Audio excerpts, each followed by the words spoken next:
Malam itu sedang hujan deras. Tom yang baru saja keluar dari penjara karena kasus penganiayaan kepada istrinya, memandangi dari kejauhan bekas rumahnya yang kini ditinggali oleh mantan istrinya dan juga suami barunya. Tampaknya Tom sangat sakit hati dan juga depresi dengan keadaan itu, karena ia kini juga sedang tidak ada pekerjaan. Tom sepertinya sudah mempersiapkan segalanya. Ia tak rela dengan kehidupan baru istrinya. Ia sudah membawa sebuah jerigen berisi minyak. Ia langsung mengetuk pintu itu dengan palunya. Dan saat orang yang di dalam rumah keluar, tanpa ampun ia pun langsung mengujungkan palunya dan membakar rumah itu.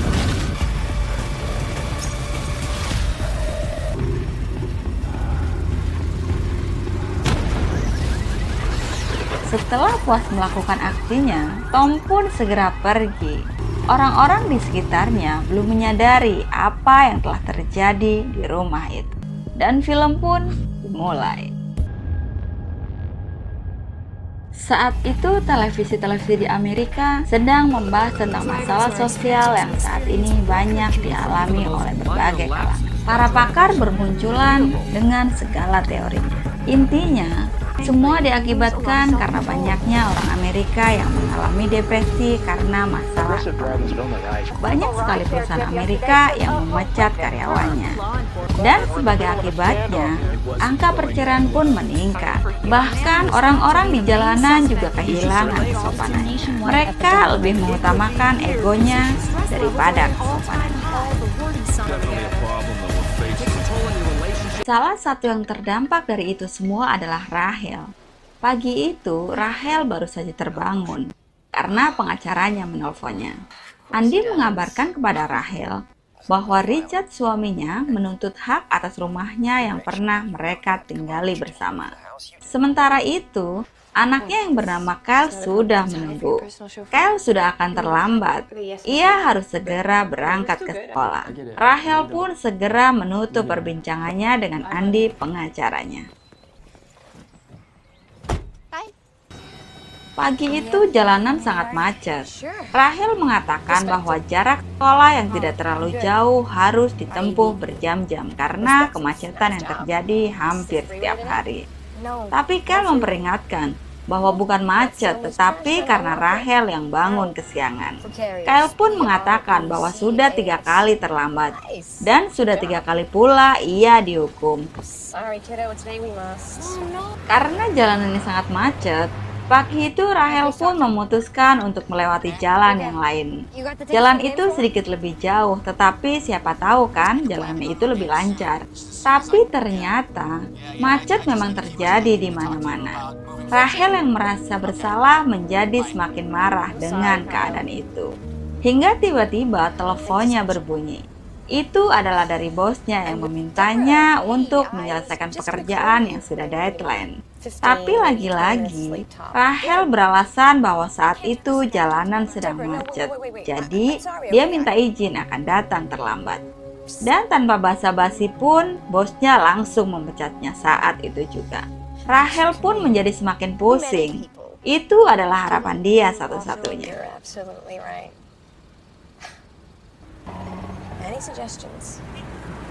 Tak terasa, gini jarak sekolah sudah semakin dekat. Namun tiba-tiba lampu merah menyala. Di depannya ada sebuah mobil besar yang juga sedang mengantri. Namun saat lampu merah sudah berubah menjadi hijau, mobil itu tidak kunjung berjalan. Rachel yang semakin kesal, ia pun memujikan klaksonnya keras-keras. Tapi mobil itu ternyata tidak juga bergerak. Hingga akhirnya Rachel sambil marah menyalip mobil itu dan tak lupa ia mengacungkan jari tengahnya. Tapi ternyata di depan keadaannya tidak jauh berbeda. Dia kembali terjebak di kemacetan berikutnya. Dan tanpa disangka, mobil besar yang disalipnya itu berhenti tepat di sampingnya. Seseorang laki-laki parubaya ada di dalamnya. Ia meminta Rachel untuk menurunkan kaca mobilnya karena dia tidak terima dengan suara klakson yang dibunyikan Rachel. Rachel meminta kepada Kyle untuk mengabaikan saja permintaan orang itu. Tapi Kel sudah terlanjur menurunkan kacanya dan tidak bisa dinaikkan lagi. Orang itu mengatakan kepada Kyle untuk mengatakan kepada ibunya agar lebih sopan lagi di jalanan. Tapi Rachel meminta Kyle untuk mengabaikan saja orang itu. Orang itu mulai marah.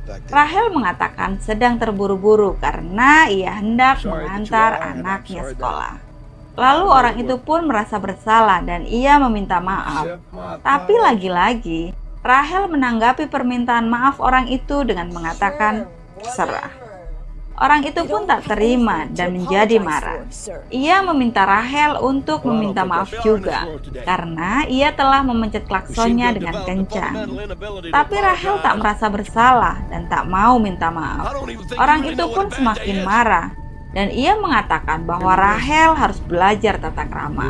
Ia juga mengatakan ini akan menjadi hari yang buruk dan disesalinya.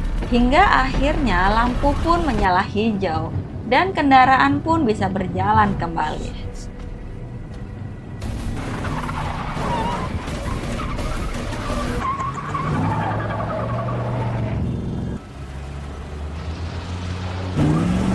Take the back way, okay? Okay.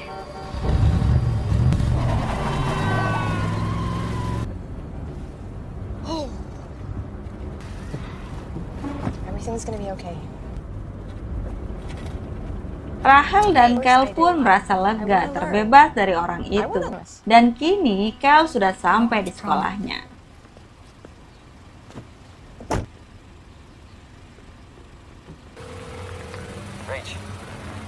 Sambil mengarah pulang, Rachel menelpon kembali Andy pengacaranya. Hingga Rachel kehilangan konsentrasi dan hampir saja mobilnya mengalami kecelakaan. Rachel mengatakan kepada Andy bahwa hari itu adalah hari yang buruk. Ia baru saja dipecat dan juga bertemu dengan seorang psikopat. Rachel meminta kepada Andy untuk bertemu di McD. Ia ingin mencurahkan isi hatinya. Tapi karena bensinnya habis, Rachel pun mampir sebentar di pom bensin. Sambil ia berbelanja, ia ingin meminum Coca-Cola. Rachel meninggalkan handphonenya di dalam mobil. Tapi selesai berbelanja, Rachel sangat terkejut.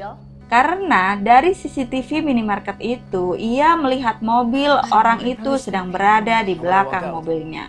Dan ia pun menjadi ketakutan. Lalu seorang laki-laki yang juga sedang berbelanja menawarkannya bantuan. Ia akan menemaninya ke mobil sambil melihat plat mobil orang yang mengikutinya.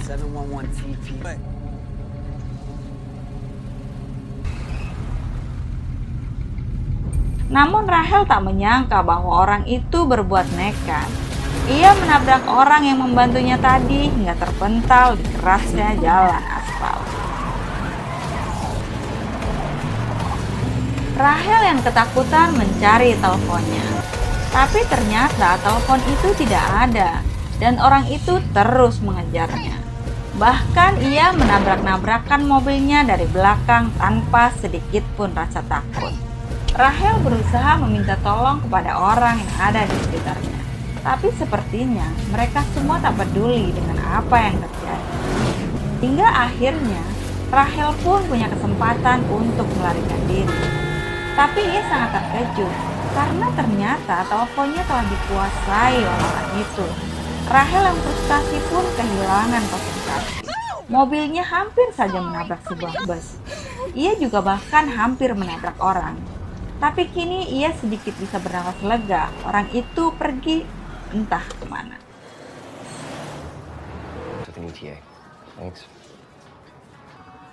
Sementara itu Andy sudah berada di McD. Tapi Rachel tak bisa dihubungi, padahal dia sudah memesan kopi. Dan tiba-tiba seorang laki-laki menyapanya. Ia mengaku bernama Tom. Tom mengatakan bahwa dia adalah temannya Rachel. Ia baru saja pindah ke kota itu dan ia ke situ karena diminta oleh Rachel untuk menyampaikan permintaan maafnya. Karena Rachel akan datang terlambat. Tom mengatakan kepada Andy bahwa Rachel sangat tertekan. Sepertinya karena proses perceraiannya. Andy yang terpancing pun mulai menjelek-jelekan Richard, mantan suami Rachel. Ia mengatakan bahwa Richard sudah berkali-kali dipecat dari pekerjaannya. Andy yang tersadar telah membocorkan rahasia Rachel bermaksud untuk segera meninggalkan Tom. Tapi Tom mencegahnya. Ia malah mengatakan akan membantunya menghubungi Rachel. Bahkan ia menantang Andy bertaruh dengan secangkir kopi. Rachel yang saat itu sedang mencari-cari tabletnya yang ia sembunyikan, tiba-tiba mendengar bunyi nada panggil dari sebuah telepon.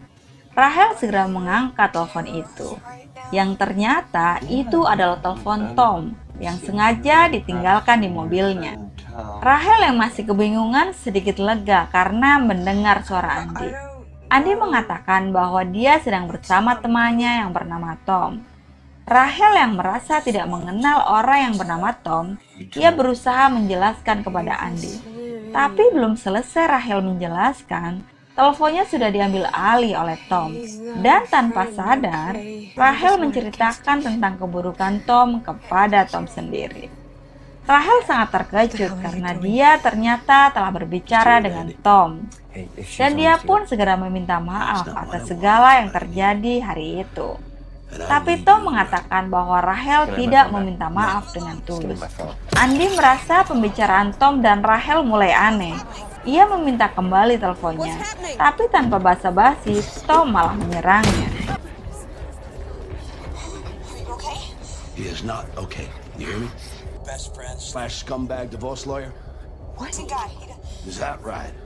There's a divorce. Is this some kind of sick joke? Emotionally, fuck you financially. And don't get. You knew this was gonna be the very last time you could ever talk. Hey, what's happening? Annie. No. Annie. Well, I think you know. Orang-orang pun menjadi ketakutan. Sebagian ada yang kabur dan sebagian lagi ada yang merekam. Rachel yang mendengar keributan dari ujung telepon meminta untuk berbicara kembali dengan Andy. Tapi Tom mengatakan bahwa Andy telah mati dan itu semua adalah salahnya. Rachel yang mendengar Andy telah mati semakin frustasi. Dan tak berapa lama, Tom kembali menghubunginya. Tom mengatakan bahwa ia telah mengakses teleponnya. Ia meminta Rachel untuk menyebutkan satu nama yang akan mati berikutnya. Rachel lalu memilih dirinya sendiri untuk mati. Tapi Tom mengatakan itu tidak bisa. Dia harus tetap menyebut satu nama. Apakah Richard mantan suaminya? Ataukah ibunya? Ataukah Kyle, anaknya? Merasa tak punya pilihan, Rachel pun menyebut satu nama, yaitu bosnya.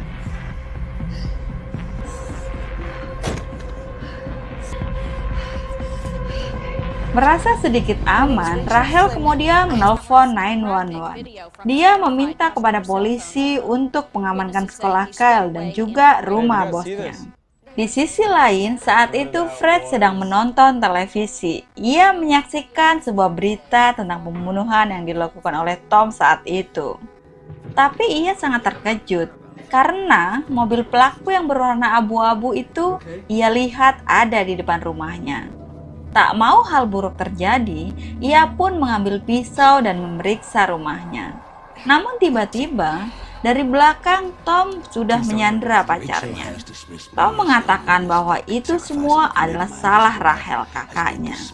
Fred yang tak mengerti kemudian bertanya, dan Tom mengatakan bahwa Rachel harus bertanggung jawab atas tindakan yang dilakukannya tadi pagi.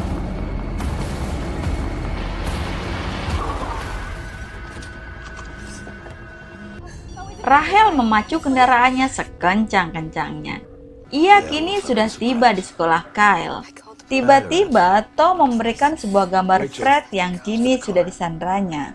Ia mengatakan kepada Rachel harus menyebut Kyle dalam waktu 3 menit. Tom tahu Rachel sedang berada di sekolah. Ia memantaunya dari GPS HP-nya. Guru di sekolah itu tak mengizinkan Rachel untuk membawa Kyle. Mereka mengatakan Kyle akan lebih aman jika berada di sekolah, karena di sekolah itu telah dijaga oleh polisi.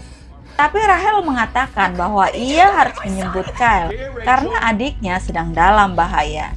Ia pun menunjukkan kepada guru itu foto Fred bersama dengan Tom yang ada di rumahnya.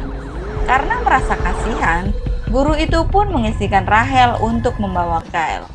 Tom mengatakan kepada Rachel bahwa Fred sudah disiramnya dengan minyak. Jadi Rachel harus bergerak dengan cepat. Tom juga meminta Fred untuk membaca surat yang ditulisnya untuk Rachel. Surat itu berisi tentang kesalahan Rachel kepada Tom yang menyebabkan pacarnya mati. Relationship is everything is. This is happening to me.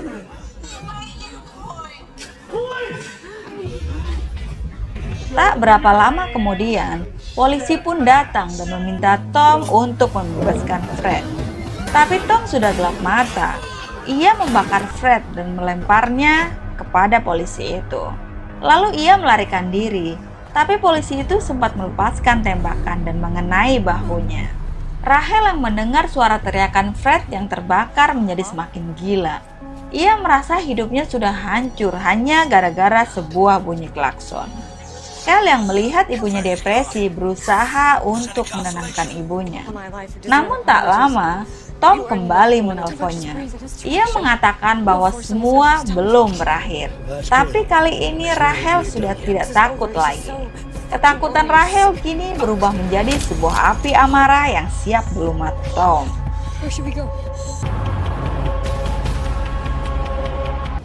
Sweetie, I don't have my phone, remember? Rachel dan Kel kemudian memutuskan untuk pergi ke kantor polisi. Dalam perjalanan, Kel mengatakan bahwa mereka bisa melacak Tom menggunakan tablet yang disimpan ibunya. Sesudah dicari-cari, akhirnya tablet itu pun ditemukan di bawah kursi mobil. Should I throw it out the window? If he still has my phone. Namun mereka sangat terkejut karena ternyata Tom kini menggunakan mobil milik Rosie, pacarnya Fred, dan ia tepat berada di samping mobilnya. Rachel kemudian berusaha untuk menyalip Tom dengan pura-pura tak melihatnya. Ia meminta pertolongan kepada polisi yang saat itu sedang berpatroli, tapi ternyata semua di luar kendali.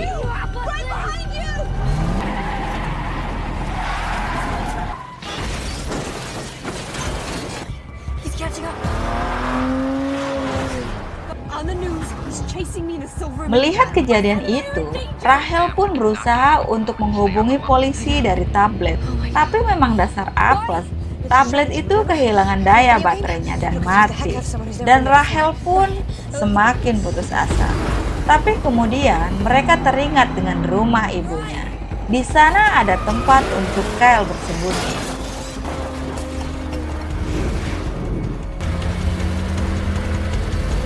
Sementara Rachel bisa memberikan waktu untuk polisi datang, alias mengulur waktu, sambil ia menyusun strategi selanjutnya. Tapi Tom sudah tak takut mati, ia tak takut dengan polisi.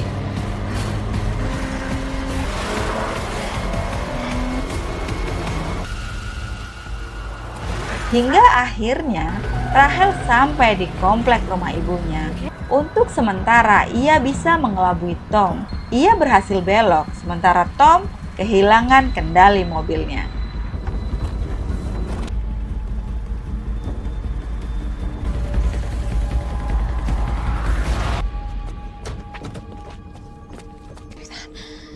I promise you, we're gonna go. Sesampainya di rumah ibunya, Rachel meminta Kyle untuk menuju tempat persembunyiannya. Sementara itu dia mempersiapkan strateginya. Ia mengambil gunting dan juga stick golf yang ia siapkan untuk menyerang Tom.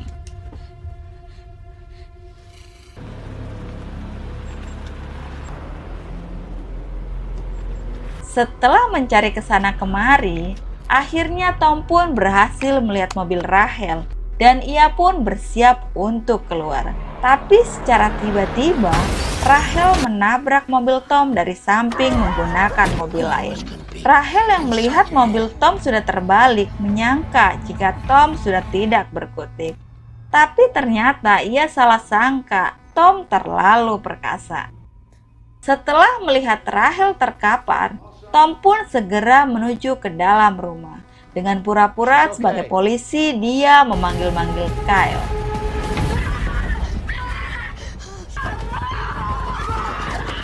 Kyle yang ketakutan pun berteriak sejadi-jadinya ketika Rachel menghampirinya. Dan rupanya teriakannya itu diketahui oleh Tom hingga perkelahian pun terjadi. Sekuat tenaga Rachel melawan, tapi Tom tetaplah bukan tandingannya. Dia terlalu kuat. Namun Rachel berhasil menusuk mata Tom dengan gunting yang dibawanya, dan Tom pun tewas. Dan film pun selesai.